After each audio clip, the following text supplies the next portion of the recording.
नमस्कार, मैं रचना शर्मा चढ़ती कला टाइम टीवी देख रहे हैं सभी दर्शकों का स्वागत करती हूं। आप देख रहे हैं हरियाणा न्यूज। समाचारों की शुरुआत से पहले एक नजर आज की मुख्य सुर्खियों पर।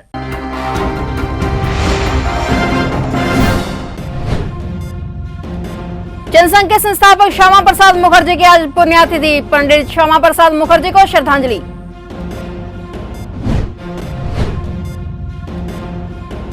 किसान आंदोलन को लेकर अब किसान ही आमने सामने, सरकार के पक्ष में खड़ा बीकेयू मानगुट।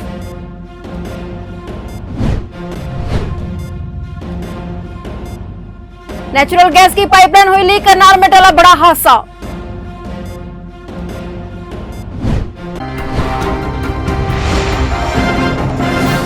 और अब समाचार विस्तार से। पंडित श्यामा प्रसाद मुखर्जी के बलिदान दिवस के उपलक्ष्य में आज अंबाला बीजेपी जिला महिला मोर्चा ने पंडित श्यामा प्रसाद मुखर्जी को याद कर उनके बारे में बताया कि पहले जो जम्मू कश्मीर में जाने के लिए परमिशन लेने की आवश्यकता होती थी, उस प्रथा को खत्म करवा दिया था। कलकत्ता में हुआ था, तो उनकी जो विचारधारा थी वो जनसंघ वाली थी और जनसंघ के संस्थापक रहे हैं। तो पंडित नेहरू के कार्यकाल में ये उद्योग मंत्री भी रहे हैं। तो उस समय हमारे देश में क्या था कि जो जम्मू कश्मीर का एरिया है वहाँ पे क्या था, परमिट लेकर के हमें जाना पड़ता था। तो इन्होंने वो परमिट वाली प्रथा तोड़ने के लिए वहाँ पे गए, वहाँ पे जम्मू कश्मीर में। उस समय फारूक अब्दुल्ला जी की वहाँ पे सरकार थी, तो उन्होंने इनको वहाँ पे अरेस्ट कर लिया। तो पंडित नेहरू जी ने भी इसमें कोई भी हस्तक्षेप न करते हुए इनको कठिन यात्राएं वहाँ पे जेल में दी गई। करनाल की सूरजनगर कॉलोनी में एक बंदर ने आतंक मचाया हुआ है। बंदर अब तक 20 से 25 बच्चों को काट चुका है। कॉलोनी में बंदर से इस कदर उत्पात मचा हुआ है कि बच्चे घर के मैदान में खेलने से भी डरते हैं। बंदर दिन में ही नहीं बल्कि रात को भी कॉलोनी वासियों को परेशान करता है। कॉलोनी वासियों का कहना है कि इस बारे में नगर निगम और फॉरेस्ट विभाग को भी सूचना दी गई, लेकिन अभी तक कोई कार्रवाई नहीं की गई। कॉलोनी वासियों ने नगर निगम प्रशासन से मांग की है जल्द ही इस बंदर को पकड़कर उनकी समस्या का समाधान किया जाए। निसिंग के गुरुद्वारा रोड़ी साहिब में भारतीय किसान यूनियन चिडुनी ग्रुप की एक बैठक का आयोजन किया गया, जिसकी अध्यक्षता निसिंग ब्लॉक प्रधान अमन बब्बर व अमृतपाल सिंह बुग्गा ने की। और बैठक में 11 सदस्यों की कमेटी का भी गठन किया गया और कहा कि सरकार 7 महीने से चल रहे किसान आंदोलन को फेल करने में लगी हुई है। वह 36 बिरादरी भाईचारा को खराब करना चाहती है। ब्लॉक प्रधान अमन बब्बर ने कहा कि विशाल जूट को लेकर बहुत बड़ी राजनीति की जा रही है। विशाल जूट को ऑस्ट्रेलिया पुलिस ने गिरफ्तार किया और लोग यहां हिंदू सिख के बीच आपसी फूट डालने में लगे हुए हैं। अगर कोई भी तिरंगा और निशान साहिब का अपना अपमान करता है कि उसके खिलाफ सख्त से सख्त कार्रवाई होनी चाहिए। जी, किस चीज को लेकर आज मीटिंग की गई और मीटिंग का उद्देश्य क्या है?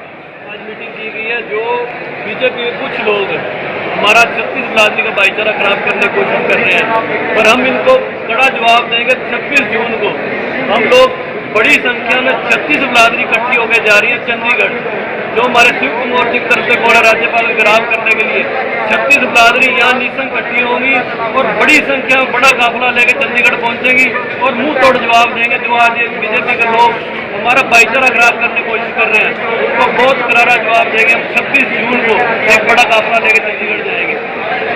विशाल जूट के मामले में सारा विशाल को लेकर सारे का सारा सिस्टम बिगाड़ने की कोशिश हो रही है। देखिए जी, ये सिर्फ बीजेपी के लोग इसको बिगाड़ रहे हैं। 3 महीने से वो जेल में है, 3 महीने से आवाज नहीं उठाई। आज जब देख रहे हैं किसान आंदोलन अपने चढ़ती कला में है, तो उसको तोड़ने के लिए लोग आज विशाल जूट को लेकर आ गए बीजेपी के लोग। 3 महीने से उनको याद नहीं आई विशाल जूट की। आज 3 महीने के बाद विशाल जूट का मुद्दा उठाया गया ताकि किसान आंदोलन को बदनाम किया जाए, 36 बिरादरी का भाईचारा तोड़ा जाए। फरीदाबाद के सेक्टर 19 में सपा सेंटर पर सीडब्ल्यूसी की टीम के साथ मिलकर पुलिस ने छापेमारी करते हुए एक नाबालिग सहित कई युवतियों को दबोचने में कामयाबी हासिल करते हुए सपा सेंटर की संचालिका को गिरफ्तार करते हुए आगे की कार्रवाई शुरू कर दी है। तो वहीं चाइल्ड हेल्पलाइन की टीम ने नाबालिग युवती को सीडब्ल्यूसी के सामने पेश कर उसके बयान दर्ज करवा दिए हैं। फिलहाल पुलिस ने इस मामले में मामला दर्ज कर आगे की कार्रवाई शुरू कर दी है।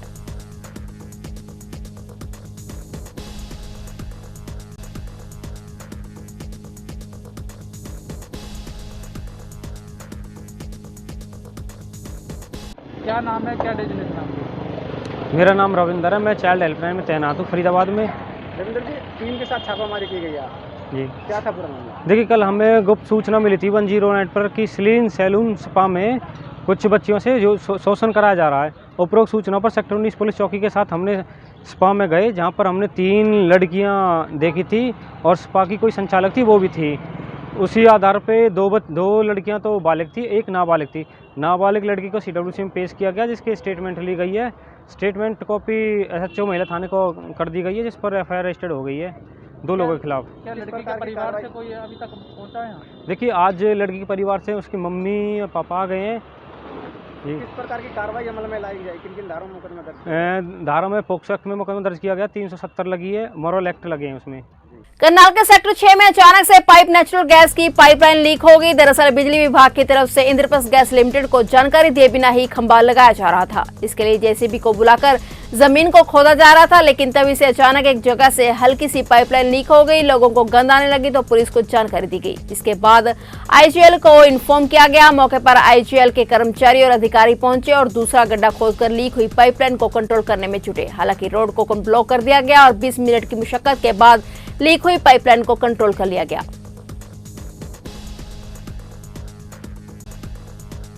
जो घरों में सप्लाई करी हुई है रसोई गैस है, उसकी पाइपलाइन थी जो बिजली कर्मचारी यहाँ खंभा पोल काट रहे थे जी, किसी कारणवश जो है उससे वो पाइप में लग गया हमसे और वो लीक हो गया। तो लेकिन गिरा हुआ था? हाँ, जो गिर गया जी। बस उसकी वजह से बिजली वालों ने ध्यान नहीं दिया और जो जैसे वो खंभा लगाने लगे नीचे उस पर टच हो गया और वो लीक हो गया। तो अब ठीक कर रहे हैं उसको सर? आप ठीक कर रहे हैं, जल्दी काबू पा रहे हैं। क्योंकि स्मेल सर काफ़ी ज़्यादा आ रही है, रिस्क होता है कि कहीं ना कहीं कोई बीड़ी सिगरेट भी आग भी लग सकती है। हाँ, इसलिए मौके पर सभी खड़े हैं और जो है ना जल्दी से जल्दी इसका काबू पा लिया। राष्ट्रीय राजमार्ग पर गुड़गांव कैनाल के पास बनी कॉलोनी के लोगों ने राष्ट्रीय राजमार्ग जाम कर दिया। जाम कॉलोनी का रास्ता बंद होने से परेशान लोगों ने लगाया है। दरअसल राष्ट्रीय राजमार्ग को चौड़ा किया जा रहा है और लोगों का आरोप है कि उनका रास्ता बंद हो गया है, जिसकी वजह से बच्चों के भूख मरने की नौबत आ गई है। काम धंधा ठप हो गया है और उसकी वजह से लोगों ने गुस्से में रोड जाम कर दिया। हालांकि पुलिस ने काफी देर तक मुशक्कत के बाद जाम को खुलवा दिया। क्या नाम है आपका? दीक्षित। क्या दिक्कत आ रही है? जाने का रास्ता पूरा बंद कर दिया इन्होंने, अंदर फैक्ट्री को रास्ता सारा बंद कर दिया। कोई माल आ नहीं जा सकता, ना आ सकता है ना जा सकता है। सारे वर्कर खाली बैठे, 25-25, 30-30 साल से फैक्ट्रियाँ लगी हुई है। रास्ता बंद कर दिया? रास्ता बंद कर दिया सारा। जाम लगाया हुआ था, क्या मामला था और कैसे खुलवाया? साथ के दुकानदार हैं, ये रोड के ऊपर कर रहे थे भी, हमारा मतलब रास्ता बंद हो गया यहाँ आने जाने के, इसलिए इन्होंने जाम लगवा दिया था। हाईवे चालू करा दिया, ट्रैफिक समिति चल रही है। कितनी देर तक बंद रहा है? बस 2-4 मिनट बंद रहा है, बाकी हमने आगे खुलवा दिया। तो इनकी बात आगे तक पहुँचाई? हाँ, आगे तक। करनाल जिला स्थित इंद्री के गांव खानपुर के पास कार की टक्कर लगने से एक युवक की मौत हो गई। हादसे के बाद कार चालक मौके से फरार हो गया। पुलिस ने इस मामले में आरोपी कार चालक के खिलाफ केस दर्ज कर जांच शुरू कर दी है। जानकारी के अनुसार खानपुर निवासी 22 साल का रुस्तम बाइक पर सवार होकर अपने पिता को खाना देने के लिए गया था। जैसे वे अपने पिता को खाना देकर लौट रहा था तो एक i20 कार ने उसकी बाइक को टक्कर मार दी। टक्कर लगने के बाद रुस्तम गंभीर रूप से घायल हो गया। उसे गंभीर अवस्था में उपचार के लिए इंद्री के अस्पताल में भर्ती कराया गया, जहां उसकी हालत को देखते हुए उसे करनाल कल्पना चावला मेडिकल कॉलेज में रेफर किया गया। आज उसने दम तोड़ दिया। पुलिस ने शव को कब्जे में लेकर पोस्टमार्टम की कार्रवाई शुरू कर दी है। फादर जी रोटी दे के वापस घर की तरफ जा रहा था, तभी अचानक पीछे से एक तेज रफ्तार गाड़ी आई जो i20 वाइट कलर की थी, तो उसने पीछे से टक्कर मारी। टक्कर लगने के बाद ये वापस गड्डी के ऊपर ही गिर गया, जिससे इसका सर शीशे में लगा गड्डी के, और शीशे में लगने के बाद काफ़ी ज़्यादा चोटें आई। तो एक प्राइवेट गाड़ी करके इसको इंद्री हॉस्पिटल में लेके गए थे। इसी का फ़ायदा उठा के वो मौके से फरार हो गया था गड्डी वाला। फिर वहाँ से इसको रेफ़र कर दिया था कल्पना चावला में, और कल्पना चावला में ही इमरजेंसी में इसका इलाज चल रहा था, और आज सुबह 5:30 बजे इनकी डेथ हो गई है। किसान आंदोलन को लेकर अब किसान ही आमने सामने खड़े होते नजर आ रहे हैं। एक तरफ तकरीबन 7 माह से किसान दिल्ली बॉर्डर पर धरना दे रहे हैं, वहीं बीकेयू मानगुट अब खुलकर सरकार के पक्ष में खड़ा हो गया है। मुख्यमंत्री खट्टर से मुलाकात के बाद बीकेयू मानगुट ने भारतीय किसान यूनियन के बैनर तले मुख्यमंत्री की रैली कराने की बात कही है। साथ ही गुरनाम चौधरी को खुली चुनौती भी दी है कि रैली का विरोध करके दिखाए। हालांकि किसान रैली की तारीख अभी तय नहीं हुई है। इसी बीच टिकरी बॉर्डर के किसान नेताओं ने बीकेयू मानगुट द्वारा संभावित मुख्यमंत्री मनोहर लाल की रैली का विरोध करने की बात कह दी है। आपको बता दें कि कल बीकेयू मानगुट के अध्यक्ष गुरी प्रकाश ने कल कृषि कानून के पक्ष में बयान दिया था और साथ ही मुख्यमंत्री मनोहर लाल से मुलाकात भी की थी, जिसे लेकर अब टिकरी बॉर्डर कमेटी ने अपनी प्रतिक्रिया दी है। वहीं 26 जून के दिन किसान देश भर में राज्यपालों के आवास का घेराव करेंगे और राष्ट्रपति के नाम एक ज्ञापन भी सौंपेंगे। फिलहाल हरियाणा न्यूज में इतना ही। तब तक के लिए देखते रहिए चढ़ती कला टाइम टीवी और मुझे दीजिए इजाजत। धन्यवाद।